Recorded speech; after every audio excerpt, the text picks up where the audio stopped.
Hello and welcome to your property market update for the end of 2022. And I'll cut straight to the headline, and that's I believe the market has dropped already between 6 and 8% from the peak earlier this year.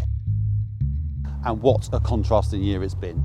At the start of this year, it was a real seller's market with record asking prices on property, fueled by really record low interest rates. People were going in offering on properties 10, 20, £30,000 above the asking price as their opening offer. And I know people who did that. The market was crazy. And then as the weather improved and we headed towards summer, the housing market started to cool. Mortgage rates started to creep up, inflation was on the rise, and properties only started selling at their asking price, or maybe just a little bit underneath that. There were even some price reductions which hadn't been seen for the whole start of the year. Then the summer finished and we went into September with a new Prime Minister and a mini budget. And I believe almost overnight house prices changed, some 6 to 8%. Here's some examples for you and how I see the market has changed.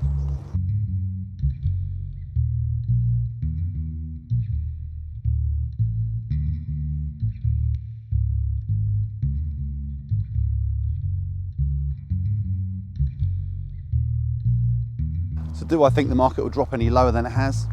I don't think so. I know that supply for property on the market is very low and demand is still very high. I also know that mortgage rates have been coming down since the back end of October. So what do I think will happen next year?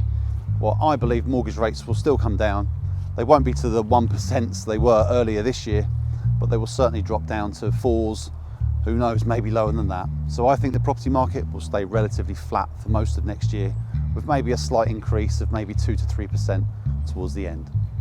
Now, if you disagree with me or you'd like to have a chat to me about property, feel free to give me a call. I'd love to chat to you.